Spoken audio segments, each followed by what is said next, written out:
processo sigiloso. Então tem uma série de situações ali que envolve questões fiscais, questões bancárias. Então, talvez algumas perguntas que venham a ser feitas eu não possa responder, porque poderia entrar, né, no conteúdo de situações sigilosas. Tá? Então, a ideia é tentar fazer algum esclarecimento que seja possível e, enfim, tirar alguma dúvida que eventualmente seja possível, né? Prestar um esclarecimento para a população dessa situação que aconteceu hoje. Qual que é o objeto da investigação, doutor? Irregularidades administrativas e financeiras. Mas que tipos de irregularidades? Situações contábeis, situações que geram dúvida na aplicação dos recursos, né, provenientes, receitas que são provenientes enfim, vem do trabalhador, né, dos trabalhadores da categoria, e que havia, né, uma denúncia em relação à aplicação desses recursos. Essa denúncia é de 2013, o próprio sindicato tinha conhecimento dela, foi instaurado um inquérito e foi feita uma instrução, foram requisitados documentos, né? Houve audiência, feita análise de toda uma situação e a partir disso originou-se a ação civil pública, que hoje foi dada, né, uma tutela provisória, uma decisão em caráter liminar, que propôs o afastamento da direção. O que motivou a denúncia? Do que se trata a denúncia? Foi uma denúncia anônima. Uma denúncia anônima no sentido de que havia, né, situações irregulares dentro da entidade e, por conta, né, dessas situações, nós instauramos um inquérito civil para melhor apurar os fatos ali declarados e a documentação foi requisitada e foi analisada. Foi um inquérito que durou bastante tempo, inclusive, né, porque é uma documentação bem extensa e complexa de analisar, muitos documentos contábeis. Então, foi uma situação bem longa, né, se alongou bastante. Há indícios de desvio de recursos do sindicato? Então, aí é o que eu disse, né, entraria, de certo modo, no mérito do problema, né. Há situações que foram constatadas, né, que, no nosso entendimento, representam irregularidades e representam também descumprimento do próprio estatuto do sindicato. Por conta disso, houve, né, a opção pelo ajuizamento da ação com esse pedido. Né? E por quanto tempo, doutor, a diretoria vai ficar afastada? É indeterminado. A proposta da ação é de que o afastamento seja definitivo, com um período, inclusive de não participação em novas eleições. Né? O próprio estatuto do sindicato prevê uma pena de 2 mandatos, e 2 mandatos, hoje cada mandato tem 8 anos, se for levar em conta essa regra, nós teríamos 16 anos de afastamento, possibilidade só de voltar a eventualmente concorrer após 16 anos. Né? Este afastamento é válido a partir de hoje? Hoje é um afastamento provisório. Sim. É uma decisão provisória. Ele pode atuar em eventuais reuniões? Não. Pelo sindicato, não. Essa denúncia... Enquanto essa decisão tiver vigência, vigor, e ela já tem, né, ela só pode ser alterada se eventualmente o tribunal der alguma decisão, né, diferente nesse sentido. Né? Se ele participar de alguma reunião relativa a dissídio da categoria, por exemplo, ele pode sofrer algum tipo de... Sim, tem uma multa prevista na própria decisão. Quem participa agora de negociações é a federação, né, que é uma situação equivalente que a CLT diz: quando não há um sindicato organizado, quem participa de negociações é a federação respectiva, que seria aquela que representa aqueles trabalhadores dentro de um Estado. Não é exatamente esse o caso, mas não existe uma regra que regulamenta a situação de um afastamento. Então, a gente usa por analogia essa regra. Agora, na administração do sindicato em si, quem fica é um administrador judicial que foi nomeado na própria decisão. Essa denúncia que o senhor falou é de 2013, é isso? A denúncia? Desde lá que vem sendo investigado e por conta dessa investigação, do resultado dessa investigação, que se pediu que foi feito hoje, é isso? Isso. Na verdade, hoje foi só a decisão. A ação foi entrada um pouco antes, né? Ela foi proposta no final do mês de abril, começo do mês de maio, e estava em conclusão com a Justiça, né, analisando, porque é um processo bem complexo. Só a petição inicial tem 252 páginas e o processo como um todo, com a documentação, tem mais de 7.000 páginas. Então, houve um tempo aí, né, de análise pela Justiça, deferindo-se, né, o pedido de tutela provisória que hoje foi cumprido. Mas esse pedido de tutela provisória é quando realmente, assim, já se tem realmente vários indícios de ter irregularidade. Nessa ação já foi visto isso, então, né? Por isso que se pede isso. Esse é o fundamento, né, processual da tutela provisória. A tutela provisória, ela se baseia na verossimilhança das alegações em provas que apontem para que aqueles fatos alegados na petição efetivamente tem muita chance de serem verdadeiros, né? Então, provas, até o termo que se usa é prova inequívoca, né? A próxima etapa agora, doutor? Bom, agora, do ponto de vista nosso aqui, o administrador judicial ele vai ter um prazo, né, para elaborar um relatório, ele vai fazer uma análise de como estão as contas, como está a situação do sindicato. A partir dessa análise, ele vai trazer essa conclusão para os autos, né, para o processo, e também tem algumas situações situações fiscais e bancárias que também a gente vai ter que aguardar essas informações para poder decidir, né, como que vai prosseguir a situação. O senhor pediu a quebra dos sigilos fiscal e bancário dos membros da diretoria? Sim, isso foi pedido. Foi concedido já essa quebra? Sim. O senhor já teve acesso aos dados ou não? Não, os dados demoram, não vem rapidamente. Os dados, a gente já teve experiência em outras situações, os dados bancários demoram alguns meses para chegar. Não é uma situação que a decisão de deferimento, né, que defere essa medida, ela pode ser rápida, mas até o Banco Central cumprir isso, toda essa situação, vai um tempo razoável. Até porque tem várias outras, né, situações em todo o Brasil de pedido de quebra de sigilos, né, nos mais diversos casos, né. Então, é uma situação que realmente demora um pouco. Está comprovado algum tipo de enriquecimento ilícito por parte dos sindicalistas, doutor? Então, por enquanto, essa parte fica um pouco difícil de eu responder por conta das questões. Mas é observada também na mídia? Vai ser levado em conta ao longo do processo, isso vai ser levado em conta. O senhor optou pelo interventor e não uma busca e apreensão, por quê? Com receio de destruição de provas, por que houve a opção pelo interventor neste momento? Todas as situações que eu participei de intervenção em sindicato, elas se mostraram mais efetivas quando se optou pela intervenção direta. Porque a intervenção, alguém, né, de confiança do juízo já toma, vamos dizer assim, conta, né, da situação. Quando você faz uma busca e apreensão, você mantém aquelas pessoas, né, naquela posição e colhe provas daquilo. E pode ser que eventualmente aquela busca e apreensão não seja frutífera, né? Então a nossa opção pela intervenção sempre foi feita dessa forma. A gente entende que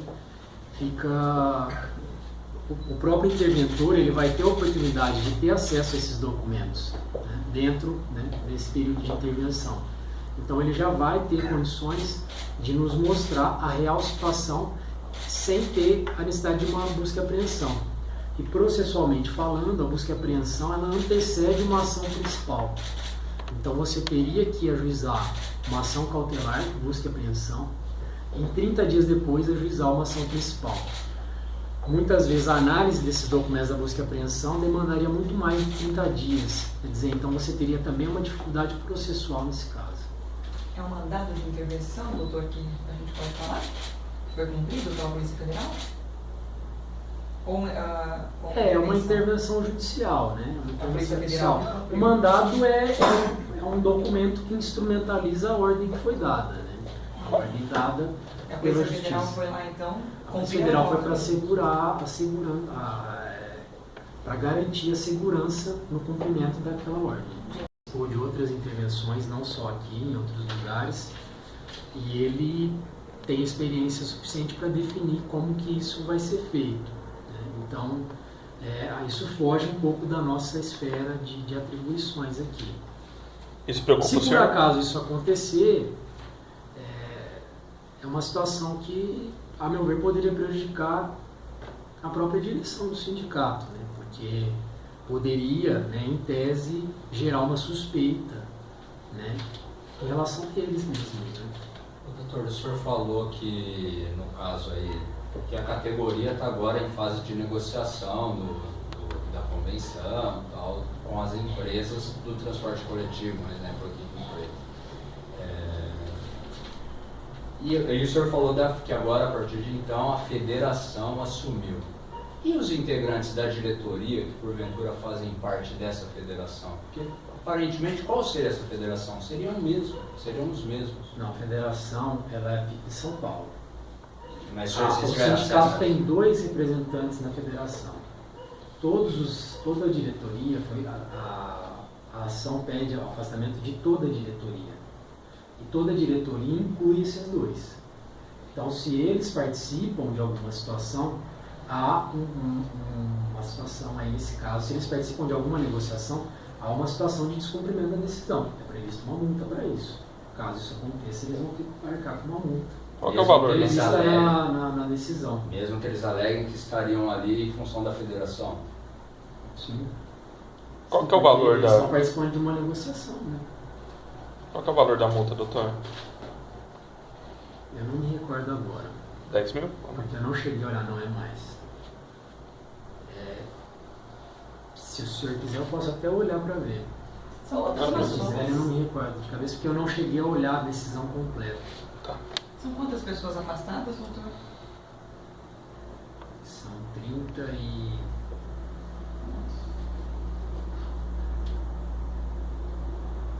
Mais de 30 pessoas. São mais de 30. Mais de 30 são, com certeza. Só uma dúvida, por que Só não me recordo se são 32 ou 34 em torno desse quantidade. Por que a Polícia Federal mesmo ficava lá? A Polícia Federal estava lá porque, primeiro, era uma decisão federal, a Justiça do Trabalho Federal. é federal. E para garantir a segurança dos oficiais de justiça, do administrador judicial, no cumprimento dessa ordem, enfim, né, para garantir a segurança no cumprimento da ordem, a Polícia Federal ela foi chamada, né, requisitada, e ela apoiou a ação que foi feita hoje nessa manhã. O interventor nessa liminar, ele tem ele fica por 90 dias ou não? Ele pode ir por tempo Se não indeterminado? me engano, 120 dias, mas isso pode ser prorrogado. Ok. Na outra intervenção que houve aqui, no outro sindicato, o prazo foi superior. Inicialmente seria 90, mas acabou sendo prorrogado. Agora, esse prazo não veio também inicialmente? 120. 120 inicialmente. Doutor, a gente tem uma situação aí que um presidente há 29 anos à frente de uma instituição, isso fortalece esse tipo de situação, até transformando aí uma entidade, como o senhor disse, representando os trabalhadores, numa organização criminosa? Olha, o fato de uma pessoa ficar muito tempo no poder por conta disso, né, essa pessoa pode acabar tendo alguns desvios, né, desvios de conduta, vamos dizer assim. Caberia, né, o ideal seria que a classe que é representada tomasse mais, tivesse mais participação, do ponto de vista político, né, vamos dizer assim, né, participação nas assembleias, participação na vida sindical, né, e não simplesmente participar só no dia da eleição, da votação. Então, o fato de a categoria, e não estou dizendo dessa categoria específica, quase todas são assim, tá? A maioria das categorias não tem uma participação. O fato de não haver uma participação acaba fazendo com que aconteça esse tipo de situação, de pessoas ficarem muito tempo no poder, e pode ser que, né, dentro dessas pessoas que ficam muito tempo no poder, pode ser que algumas, né, acabem cometendo algumas irregularidades. Né? Não posso dizer assim, em regra, todos que ficam muito tempo no poder cometem irregularidades. Né? A gente só pode dizer se há irregularidade a partir de provas. Né? No caso do presidente do Sindicato dos Motoristas, ele tem envolvimento com política partidária. Foi vereador, foi secretário do governo Valdomiro Lopes.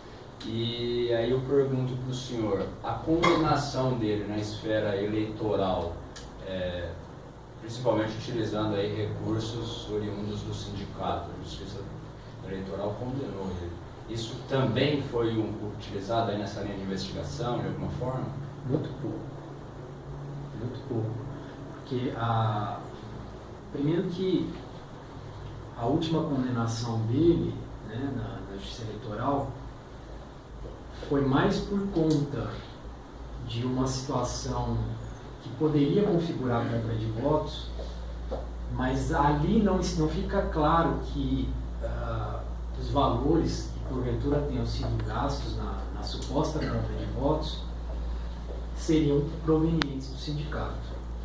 Então, por conta dessa situação não ficar muito clara, não é exatamente isso que motiva, não foi exatamente isso que motivou a nossa ação.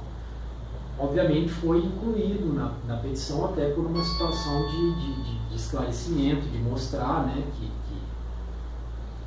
como é a pessoa, como que ela vem sendo, né, atitudes que ela vem tomando, né, social, politicamente, e por conta dessas atitudes o que vem acontecendo, né? Inclusive, salvo engano, essa é uma situação que tornou ficha suja, né? Então, até porque esse processo começa aqui, mas ele tem grande chance de ir para Brasília, né? Passar por todas as instâncias. Então, é importante que os tribunais saibam exatamente, né, quem é que está ali naquele processo, né? Aqui em Rio Preto a gente tem conhecimento, né? Mas as outras esferas do judiciário não têm conhecimento. Então, vários outros fatos que não necessariamente contribuam para aquela decisão que foi cumprida hoje, vários outros fatos que mostrem, né, quem é a pessoa, eles são importantes para se ter uma ideia, né, de quem está sendo julgado. O senhor requisitou algum tipo de inquérito policial ou algum outro desdobramento com base nessa ação? Já existe um inquérito policial em andamento, né, da mesmo período. Esse inquérito foi iniciado quase que conjuntamente com o inquérito civil. Quando houve a denúncia aqui, nós oficiamos o Ministério Público Estadual. E, salvo engano, essa denúncia começou no Ministério Público Federal, foi encaminhado para nós, porque é uma situação trabalhista, que envolve sindicato. E, salvo engano, o próprio Ministério Público Federal já havia oficiado o Ministério Público Estadual, nós também oficiamos. Eles tinham, né, tem ainda um inquérito em andamento, foram feitas várias situações naquele inquérito e ainda não houve um desdobramento em ação, mas, ao que se sabe, ainda está em andamento o inquérito policial. Nós queremos fazer separado, né? A gente pode falar que a denúncia partiu de trabalhadores mesmo, é isso? A denúncia foi anônima, eu não sei exatamente quem fez. Quem fez lá no Ministério Público Federal. Uma denúncia no papel escrito de forma em computador, né, impressa, e não há qualquer condição de saber exatamente quem fez aquilo. Inclusive outras, posteriormente a isso, houve outras denúncias, uma denúncia de antecipação de eleições, que também foi feita nos mesmos moldes, né, de forma anônima, pura, né. Quando se faz a denúncia pela internet, nós sabemos pelo menos o IP. Agora, esse tipo de denúncia que vem no papel, não se sabe exatamente o que fez, né? Não temos condições de saber, afirmar quem foi. Não sabemos se é trabalhador, se não é, se é amigo, se é parente. O atual estatuto do sindicato impede que a pessoa fique 29 anos no poder. O estatuto? O atual estatuto. O estatuto não tem limitação de reeleições. O estatuto é um mandato que já é um mandato atípico, 8 anos. Foi o primeiro estatuto que eu vi com um mandato tão longo. E não há impedimento qualquer um para que haja reeleição. Nesse aspecto não há problema. Vamos dizer assim, né? Do ponto de vista legal, né? Do ponto de vista democrático há, né? Porque no fundo é um estatuto que fere o princípio democrático, mas aí é uma outra discussão.